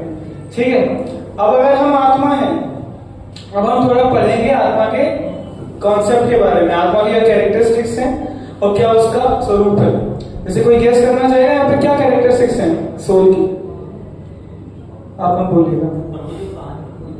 कौन सी, शुक्ला जी वाली? चलो पूरी कर लेता हूँ। उसमें बस इतना ही है कि वो कुछ ऐसे सिम्टम्स शो कर रही थी जो रिलेट नहीं हो पा रहे थे। तो जो साथ के गांव में से कोई व्यक्ति था, उसने पहचान लिया कि ऐसी कोई महिला हमारे गांव में एग्जिस्ट करती थी। तो वो उस बच्ची को वहां पे उस गांव में लेके गए, और जब वहां पे उस गांव में लेके गए तो क्या हुआ कि वो एकदम से वहां पे जब अपने पुराने परिवार से मिली, मतलब एक ऐसे अनजान परिवार से मिली, तो वो उनसे ऐसे मिली थी जैसे वो बहुत ज्यादा उसका रिश्ता हो। जो उसके पुराने पति थे वो बहुत बूढ़े हो गए थे, मतलब इसमें ज्यादा डिफरेंस नहीं था। इस रिइंकार्नेशन स्टोरी में एक चीज ये थी कि बहुत ज्यादा डिफरेंस नहीं था इन दोनों के, मतलब उस महिला की डेथ और इसका यहाँ पे जन्म लेना, इसमें बहुत ज्यादा डिफरेंस नहीं था, जस्ट 6 महीने 7 महीने का डिफरेंस था। इसीलिए वो अभी भी जिंदा थी फैमिली पूरी, और वो आदमी बहुत बड़ा हो गया था। और वो 5 साल की बच्ची जाके वो आदमी से ऐसे शर्मा के उसने घूंघट कर, गाँव की थी क्योंकि, तो घूंघट कर लिया उसको, उनको हरमिंदर जी कह के बुला रही थी। और उसकी जो बेटी थी वो बहुत बड़ी हो गई थी, उसकी बेटी वहां बड़ी हुई थी, लेकिन फिर भी उसको वो ऐसे मिली जैसे मेरी बेटी है बिल्कुल, उसको प्यार कर रही थी। और बाद में पता हुआ क्या, वो वहीं रही, उसने जिद करके वो घर ही नहीं आई वापस, वो वहीं रही बाद में, अपने उनको ही अपना पति माना, उसी को अपनी फैमिली मानी, और वो वहीं रही जब वो मिल गई बाद में।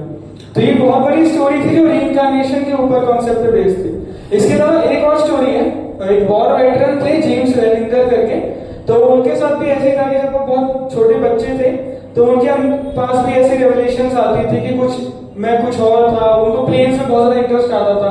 एक्चुअली मैं ज्यादा डिटेल में रीइंकार्नेशन पे इसलिए बात नहीं कर रहा हूँ कि रीइंकार्नेशन एक अलग से टॉपिक है जो वैदिक लेवल 2 में आप जब जाएंगे, जब डीवाईएस आपको क्वालिफाई हो जाएगा, तो डीवाईएस के बाद आप रीइंकार्नेशन के फर्स्ट लेक्चर होगा आपका वैदिक लेवल 2 में, तो वहां पे ऑलरेडी रीइंकार्नेशन में बहुत डिटेल में चर्चा होगी कि एक्चुअली में ट्रांसमाइग्रेशन होता कैसे है, कि एक शरीर है, एक बॉडी है, दूसरी बॉडी है, इसमें एक आत्मा है, वो निकल के दूसरी शरीर में जा रही है। तो ये प्रैक्टिकली होता कैसे है, भगवद गीता में क्या बताया गया कैसे होता है, तो वो सब वहां पे डिटेल में बताया जाएगा। इसीलिए मैं बहुत ज्यादा डिटेल में रीइंकार्नेशन नहीं बताना चाह रहा। मैं रीइंकार्नेशन को सिर्फ इसलिए बताना चाह रहा हूँ ताकि मैं प्रूव कर सकूं कि हाँ सोल एग्जिस्ट करती है। सिर्फ इस डिवाइस का कॉन्सेप्ट का जो नीड है वो यही है, ठीक है। तो अभी जो हम पूरा प्रयास कर रहे हैं वो केज को प्रयास कर रहे हैं, केज को हम किस तरीके से बहुत अच्छे से सजा सकें। This body is like a cage, कि हाँ हमारा केज है, और जो आत्मा है वो अंदर पैरेट की तरह है। तो अगर हम इस केज को ही संवारते रहेंगे, इसके ऊपर सोने की पॉलिशिंग करा लो, अलग अलग तरीके से इसको सुधार लो, तो क्या अंदर की पैरेट को पोषण मिलेगा? इससे नहीं मिलेगा। नीड क्या है एक्चुअली में, कि अंदर के पैरेट को खाना मिलना चाहिए, उसको पोषण मिलना चाहिए। उसी प्रकार से एक हमारे जीवात्मा की नीड है कि हमारी आत्मा को कुछ पोषण मिलना चाहिए, कुछ संतुष्टि मिलनी चाहिए। बाहर से हम कितनी भी बॉडी एक्टिविटीज परफॉर्म कर रहे हैं, तो 6 तरीके के चेंजेस हैं जो एक लिविंग बॉडी जो अंडरगो करती है। मतलब ये लकड़ी का जो टेबल है ये बड़ा नहीं हो सकता, इसकी मृत्यु नहीं हो सकती, इसकी ये और टेबल नहीं बना सकता, एक टेबल दूसरी टेबल नहीं बना सकता, लेकिन हम एज अ लिविंग बीइंग के 6 चेंजेस एग्जिबिट करते हैं। हम पैदा होते हैं, फिर हम बड़े होते हैं, फिर हम बूढ़े होते हैं, फिर हम बायोप्रोडक्ट्स पैदा करते हैं, फिर हमारे शरीर डीके करने लगता है, फिर हमारी मृत्यु हो जाती है, बुढ़े होने लगते हैं, फिर हमारी मृत्यु हो जाती है। तो ये 6 तरह के चेंजेस हैं जो एक लिविंग बॉडी एग्जिबिट करती है, जो डेड बॉडी नहीं कर सकती या फिर कोई मैटर नहीं कर सकता। तो ये डिफरेंस है between a matter and a living being, ठीक है। अब ये 3 तरीके की चीज है। देखो एक होता है ग्रॉस एलिमेंट, आज मैं डायग्राम से बताता हूं। देखो ये डायग्राम ध्यान से देखिएगा, ये एक बॉडी है, ये एक लेयर है, इसके ऊपर ये एक और लेयर है, ठीक है, और इसके ऊपर एक और लेयर है। तो जो सबसे पहली लेयर है उसे बोलते हैं ग्रॉस बॉडी, यानी कि जो ये स्थूल शरीर है, जो हम अपने सेंसेस से, फिजिकल सेंसेस से परसीव कर सकते हैं, वो होती है ग्रॉस बॉडी। जो जल, वायु, आकाश, पृथ्वी, ईथर, इन सब से जो मिलकर बनी है 5 मूल तत्वों से, अर्थ, वाटर, एयर, ईथर, ये इसको बोलते हैं ग्रॉस बॉडी। जो हमारी चमड़ी है या फिर अंदर के टिश्यूज है, बॉडी है। उसके बाद आती है सटल बॉडी, जिसको कहते हैं माइंड, इंटेलिजेंस या फिर फॉल्स ईगो। ये 3 चीजों से बनी है हमारी सटल बॉडी। नेक्स्ट आती है लेयर सोल की, इसके भी अंदर होती है सोल, लास्ट लेयर। तो जब हमारा ट्रांसमाइग्रेशन होता है, यानी कि हम एक शरीर से दूसरे शरीर में जाते हैं, तो जो मन, बुद्धि, अहंकार यानी कि सटल बॉडी आत्मा को, सोल को रैप करके अपने साथ लेके जाती है दूसरी ग्रॉस बॉडी में। क्योंकि हमारी ग्रॉस बॉडी जो है इसकी एक लिमिट है, ये कुछ समय तक ही टिक सकती है, उसके बाद हम बूढ़े होने लगेंगे, ये शरीर जो है रहने लायक नहीं बचेगा। तो जब ऐसी स्थिति आती है कि शरीर रहने लायक नहीं बचता, तो जो है जितना ये मन है, मन हमारी आत्मा को निकाल के ले जाता है कि अब इस बॉडी में और ज्यादा नहीं जी सकते, तो दूसरी बॉडी में ले जाता है। इसीलिए जो हमारी पर्सनैलिटी है वो सेम रहती है। अगर आप एक बॉडी से दूसरी बॉडी में जाते हो तो आपकी पर्सनैलिटी बहुत हद तक सेम ही रहती है। क्यों? क्योंकि आपकी पर्सनैलिटी 3 चीज से मिलकर बनी है, माइंड, इंटेलिजेंस और फॉल्स ईगो। यानी कि जितनी भी आपने अभी तक आसपास से परसेप्शन से अपने अंदर इमोशंस या फीलिंग्स डेवलप करी है, या किसी तरीके की कॉन्शियसनेस या कंडीशनिंग डेवलप करी है, वो कंडीशनिंग या कॉन्शियसनेस आपके अगले जन्म में जाती है, फिर वो अगले जन्म में। इसीलिए कभी कभी कहते हैं कि जो टैलेंट्स हैं, जो स्किल्स हैं, वो बहुत ज्यादा अगले जन्म में भी होते हैं। कि बहुत ज्यादा कोई छोटा बच्चा है, वो एकदम से बहुत अच्छा क्रिकेट खेलने लग गया, ऐसा कैसे हो सकता है? क्योंकि उसने बहुत पिछले जन्मों में उसके लिए प्रैक्टिस करी है ऑलरेडी, तो उसकी जो स्किल है, क्योंकि वो माइंड, इंटेलिजेंस, फॉल्स ईगो में वो ट्रांसमिट हो गई, इंप्रेशन रह गया वो वाला। तो इसीलिए वो जब नेक्स्ट बॉडी में गया तो कहीं ना कहीं उसके अंदर ये था ऑलरेडी, पहले से हुनर था उसके अंदर। इसको कहते हैं, कभी बोलते हैं ना बॉर्न टैलेंटेड व्यक्ति है, इसको पैदा ही टैलेंट के साथ हुआ था। तो वो ऐसे होता है क्योंकि पर्सनैलिटीज हमारी अलग अलग बॉडीज में जाते हैं सेम ही रहती है। तो ये पूरा एक तरीके से लगी कैसे हमारी बॉडी वर्क करती है। लास्ट चीज, सेकेंड लास्ट चीज, बहुत स्किप कर रहा हूं चीजों को, ग्रुप में ऑलरेडी पढ़ लिया है। तो लास्ट चीज है, सेकेंड लास्ट चीज, क्वालिटीज क्या है? तो सोल की कुछ क्वालिटीज है। जैसे अगर आप देखो तो हम सब हमेशा जीना चाहते हैं, हम में से कोई भी मरना नहीं चाहता। कोई है जो मरना चाहता है? अच्छा है, कोई मरना नहीं चाहता, हम सब जीना चाहते हैं। दूसरी हमारी इच्छा रहती है कि हम बहुत ज्यादा ज्ञान अर्जित करना चाहते हैं, हमें हर चीज के बारे में नॉलेज चाहिए, जानना है, जिज्ञासा है, बहुत सारी सबके अंदर है। तीसरी चीज है कि हम बहुत ज्यादा आनंद ढूंढते हैं, हमें खुश रहने का मन करता है कि हमेशा नहीं खुश रहना है। हमें कभी ऐसा मन नहीं करता कि अच्छा इस टाइम हम दुखी रह सकते, कोई टाइम स्लॉट है, कोई टाइम स्लॉट नहीं बना रखा हमने, हमें हमेशा खुश रहने की इच्छा रहती है ना। तो ये 3 चीज एक्चुअली में क्वालिटी ऑफ द सोल है। इसीलिए हमारे अंदर ये जिज्ञासा है कि हमें अमर रहना है, हमें हमेशा खुश रहना है, या हमें फुल ऑफ नॉलेज रहना है। इसीलिए है क्योंकि ये सोल की पोजीशन है या फिर सोल की क्वालिटीज है। क्या है? 3 सत, चित्त, आनंद। इसको याद कर लीजिए क्योंकि DYS के टेस्ट में आएगा। सत, चित्त और आनंद, ये 3 चीजें, ये आपने सुना होगा बहुत जगह, अलग अलग चीजें कोट्स में लिख देते हैं, सच्चिदानंद। तो सच्चिदानंद का मतलब यही है कि हम हमेशा जीना चाहते हैं। सत का मतलब एग्जिस्टेंस, हमेशा एग्जिस्ट करना। चित्त का मतलब हमेशा नॉलेजेबल रहना, और आनंद का मतलब हमेशा ब्लिसफुल रहना। तो क्योंकि ये सोल की ऑटोमेटिकली एक तरीके से क्वालिटी है, तो इसीलिए हमें चाहते हैं। लास्ट पॉइंट आ जाता है कि अच्छा सोल एग्जिस्ट कहां करती है। तो चाहूंगा कोई वॉलंटियर अगर कर सके तो। यस, जैसे आपको अपनी जगह पे खड़ा होना है, बस और कुछ नहीं करना। कोई व्यक्ति नहीं, आप नहीं कर सकते। यस, आप बढ़िया कृष्णा को खड़े हो जाइए, पीछे रोटेट हो जाइए। अब आप मैं बोल के दिखाइए, बोलिए I will kill you. I will kill you. हाँ, तो हमने उंगली कहां करी? यहाँ पे। ये पोजीशन है एक्चुअली में सोल की। अनइंटेंशनली एक्चुअली में हम जब भी आई को डिनोट करने का प्रयास करते हैं ना, आप देख सकते हैं, थैंक यू, जब भी हम आई को डिनोट करने का प्रयास करते हैं ना, तो आप हमेशा फील करिए कि आप यहां से फील करते हैं। जब भी आप आई बोलते हैं, आप यहां से बोलने का प्रयास करते हैं ना। एक्चुअली में जो सोल की पोजीशन है, जो सोल एग्जिस्ट करती है, वो हार्ट के अंदर एग्जिस्ट करती है। अब ये क्वेश्चन में पूछेगा कि हार्ट जब ट्रांसप्लांट हो जाता है तो क्या सोल उसके साथ चली जाती है? क्योंकि सोल जो है वो फिजिकली एग्जिस्ट नहीं करती, वो मेटाफिजिकली एग्जिस्ट करती है, लेकिन उसमें जो पोजीशनिंग है वो हार्ट के अंदर एग्जिस्ट करती है। ठीक है, यही लास्ट पॉइंट था। एक पॉइंट और है कि साइज क्या है सोल का। तो गेस करना चाहिए क्या साइज होगा सोल का? हाँ, मैंने कहा था बहुत पुराने में। तो सोल का साइज है 1/10,000 part of the tip of the hair. यानी कि ये जो बाल है, इसका अगर मैं 1000 भाग करूं तो वो होता है हमारी सोल का भाग 1/10,000, यानी कि 100 भाग का भी 100 भाग। इस टिप को मैं 100 भाग में डिवाइड करूं और फिर 100 भाग में डिवाइड करूं, तो वो जो पॉइंट आएगा वो साइज है हमारी सोल की। और आप कहेंगे थोड़ा एग्जैक्ट कैसे बता सकते हो? इसीलिए लास्ट जो सेशन हुआ था वो वेदास के ऊपर हुआ था कि शास्त्रों को एस्टेब्लिश किया गया था कि शास्त्र सच बोलते हैं। इसीलिए हम बता पा रहे हैं कि अच्छा, शास्त्रों में बताया गया कि जो सोल का साइज है वो ये है। इसीलिए पुराना सेशन बहुत इंपॉर्टेंट है इस पॉइंट को समझने के लिए। ठीक है, तो यही लास्ट पॉइंट था। प्रैक्टिकल एप्लीकेशंस पर चर्चा करते हैं 5 मिनट मात्र कि अच्छा, इतना सब कुछ जानने से आपके जीवन में क्या बदलाव आएगा, क्या आपको बेनिफिट मिल सकता है? कोई गेस करना चाहेगा क्या बेनिफिट हो सकता है? इतना सारा हमने चर्चा करा सोल के बारे में, सोल की नीड के बारे में, सोल की कॉन्स्टिट्यूशन के बारे में, और ट्रांसमाइग्रेशन, रीइंकार्नेशन, इतना सारा डिस्कशन किया हमने। इसका प्रैक्टिकल बेनिफिट क्या मिल सकता है आपको? आप बार बार बोलिएगा, पहले मैं और से जानना चाहूंगा। यस, कोई व्यक्ति वॉलंटियर करना चाहे कुछ बोल सकता है? हैप्पीनेस कैसे आपको प्रैक्टिकली कैसे हैप्पीनेस मिलेगी आप सोल के बारे में जानोगे तो? आपका पॉइंट सही है, हैप्पीनेस मिलेगी, बट क्या प्रोसेस है उसका, कैसे मिलेगी? यस, कोई और? यस हर्षित बताइए। बहुत डम चीज है।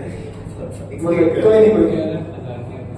इस लाइफ में मैं क्रिकेट सीख सकता हूँ। हाँ, नेक्स्ट लाइफ में क्रिकेट मेरे को आएगा, फुटबॉल सीख सकता हूँ। हाँ, धीरे धीरे करके सारे स्पोर्ट्स सीख सकता हूँ। सारे स्पोर्ट्स, बहुत ही अच्छा पॉइंट। एक्चुअली आपका पॉइंट एक और चीज दर्शा रहा है, इंडिकेशन दे रहा है कि एक्चुअली हमारी लाइफ इतनी छोटी नहीं है। मतलब हम ऐसा नहीं देखना चाहिए हमें कि अच्छा हमारी 80 साल की ही लाइफ है और यही जो है वो टाइम स्पेन, पूरा टाइम स्पेन है, और इसी के दौरान हमारी जो जीवन है पूरा अंतर यही चल रहा है, यहीं पे सब कुछ करना है, यहीं पे करोड़पति बनना है, फिर मर जाना है।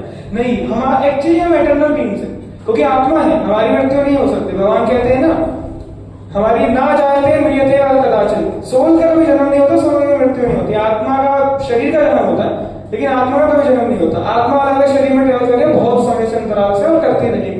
तो हमें इस लाइफ में अगर कोई प्रॉब्लम आ रही है तो हमें उसको, एक्चुअली माइंड का एक सिम्टम होता है कि माइंड चीजों को एक्सैजरेट करके दिखाता है, माइंड चीजों को ना बढ़ा चढ़ा के दिखाता है। प्रॉब्लम बहुत छोटी सी होगी लेकिन माइंड उसको बहुत बढ़ा के दिखाएगा।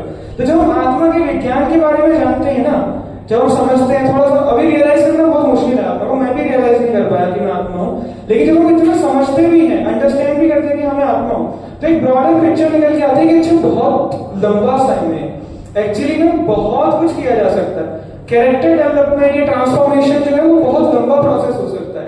जब भगवान बताते हैं कि हजारों जन्म लगते हैं मेरे धाम तक आने के, हजारों जन्म, तो हमें डिमोटिवेशन नहीं आएगी जब हम इससे नहीं, क्योंकि हमारा बहुत लंबा समय है, हम आराम से चीजों को कर सकते हैं। अगर पेपर में नंबर कम आए तो हम उसे डिप्रेशन में सुसाइड नहीं करेंगे अगर हम ये जानते हैं कि हम आत्मा है तो, क्योंकि हम पिक्चर ब्रॉड देख पाएंगे, हम ब्रॉड ऑर्डर में देख पाएंगे कि अच्छा ए एग्जाम में फेल हो गया और भी बहुत सारी अपॉर्चुनिटीज है, और मान लीजिए इस जन्म में फिर भी नहीं कुछ हो पाया तो अभी नेक्स्ट जन्म में कंटिन्यू कर लूंगा। Yes, second point of view, universal brotherhood. तो एक स्टोरी सुनाना चाहता हूँ, छोटी सी एक इंसिडेंट ले लीजिए कि बहुत सारे कॉकरोचेस जगह पे रहते थे, सारे कॉकरोचेस एक जैसे थे। अब कुछ अर्थक्वेक आया, नेचुरल कैलामिटी आई कि कॉकरोचेस अलग अलग ग्रुप में बैठ के अलग अलग जगह हो गए, और बाय चांस वो जब वहां पे गए तो वो उनका कलर चेंज हो गया, अलग अलग ग्रुप्स का अलग अलग कलर हो गया अलग अलग जगह पे जाने के बाद। अब क्लाइमेट चेंज की वजह से हुआ या किसी की वजह से हुआ, उनका कलर चेंज हो गया। अब जब ये सारे वापस आए तो क्या हुआ, एक जब ये वापस आए तो ये सारे, क्योंकि जो ब्लू कलर वाले कॉकरोचेस थे वो सोचने लगे कि हम अलग हैं, जो ग्रीन कलर के कॉकरोचेस थे वो सोचने लगे कि हम अलग हैं, जो रेड कलर के कॉकरोचेस थे उनका अलग ग्रुप बन गया, और 5 ग्रुप बन गए और अलग अलग चल गई सारी चीजें। एक दिन क्या हुआ, बहुत तेज बारिश आई और उनका सारा रंग धुल गया, उनका फिर से कलर वापस से नॉर्मल हो गया। अब जैसे ही ये हुआ उनको एकदम से लगा कि हम सब तो एक ही है, हम सब तो एक जैसे हैं। इससे क्या एस्टैब्लिश हुआ, इससे यूनिवर्सल ब्रदरहुड एस्टैब्लिश हुआ, वो सारे एकता के ओर आए।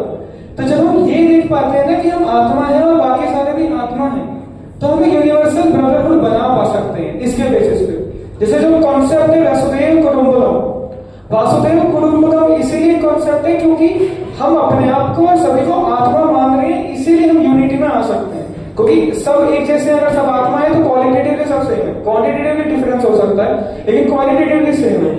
लेकिन जब तक हम ये मान रहे कि नहीं मैं इंडियन हूँ, नहीं मैं अमेरिकन हूँ, नहीं मैं चाइनीज हूँ, या मैं बहुत इंटेलिजेंट हूँ, या मैं जो भी है, जितनी भी हमारी मेटेरियल डेजिग्नेशंस है, अगर हम उनके तौर पे ही देख रहे हैं चीजों को, तो कभी भी हम एक यूनिटी नहीं डेवलप कर सकते, क्योंकि सबकी डिस्टिंक्शंस अलग बन जाएंगी, सबके ग्रुप्स अलग बन जाएंगे।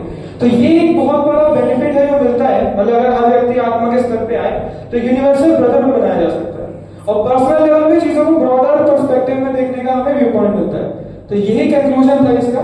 नेक्स्ट सेशन में हम चर्चा करेंगे सब्सटेंस एंड शैडो, कि अच्छा आत्मा है, भगवान है, ये धराधाम है, मटेरियल वर्ल्ड है, स्पिरिचुअल वर्ल्ड है, तो इनके बीच की क्या लिंक है, क्या प्रोसेसेस हैं, कैसे इन चीजों को समझे, क्या रियलिटी है और क्या शैडो है। तो ये बहुत अच्छा इंटरेस्टिंग टॉपिक होगा, तो प्लीज आइएगा नेक्स्ट सेशन में, फिर हम कंटिन्यू करेंगे। ओके, बहुत बहुत धन्यवाद। आपका कोई प्रश्न है तो पूछ सकते हैं। Yes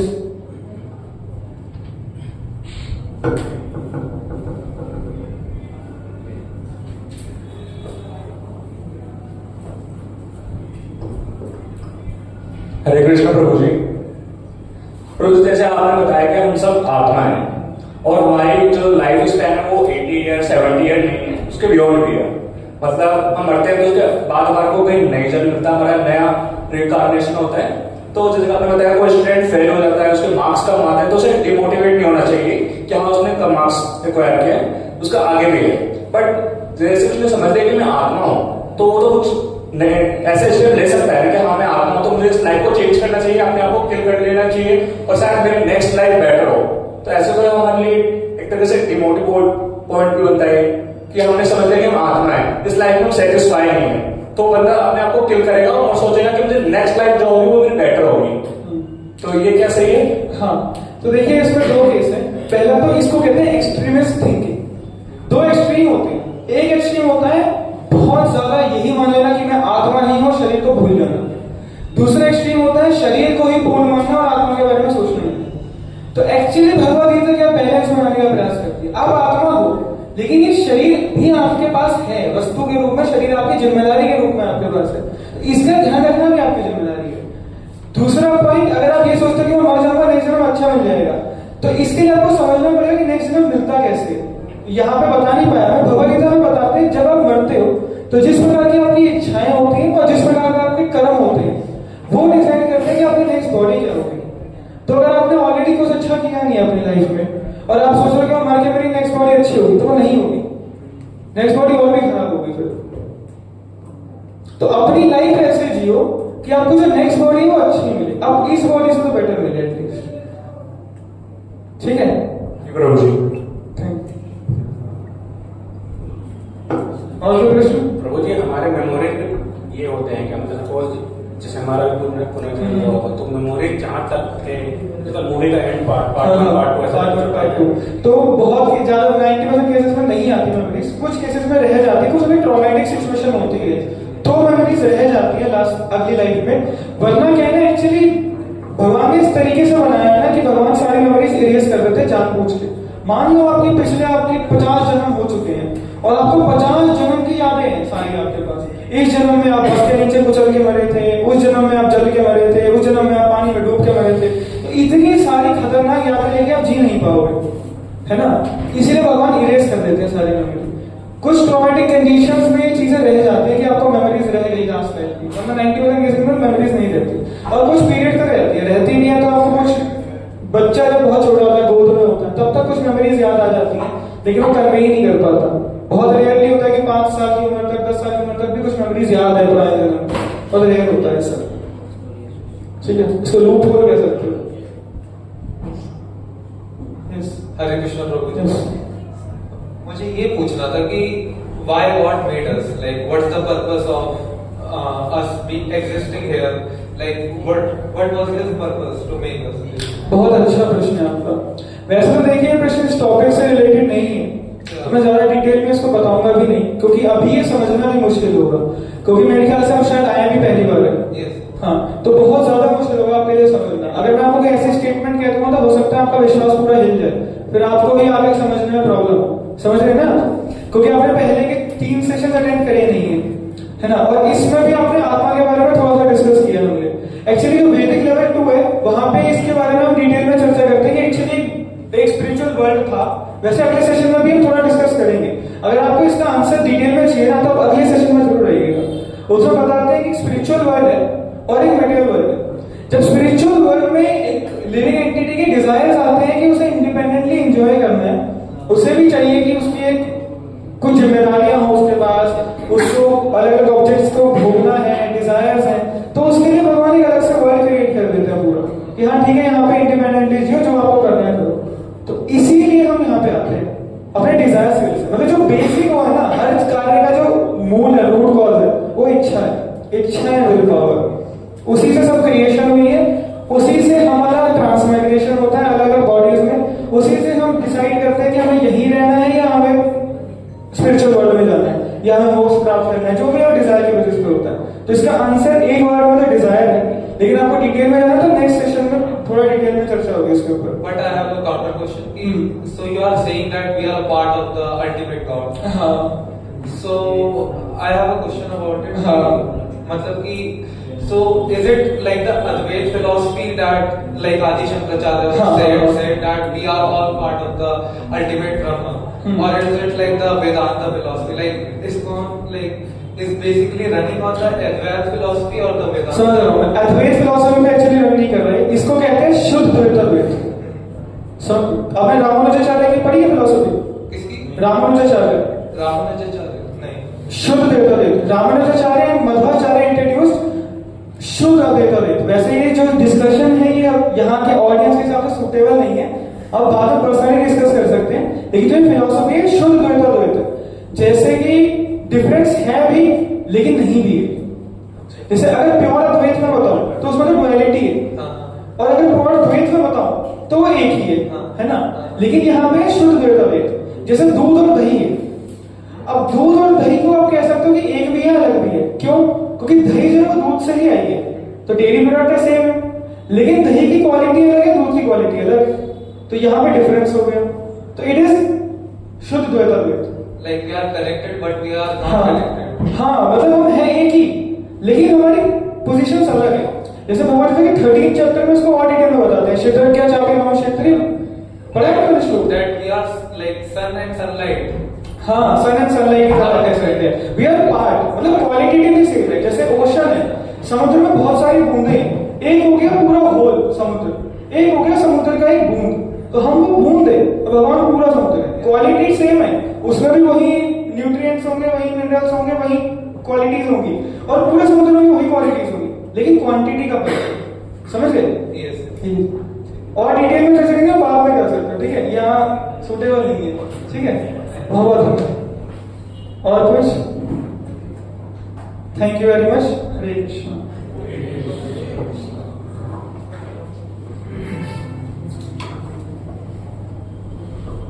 Hare Krishna.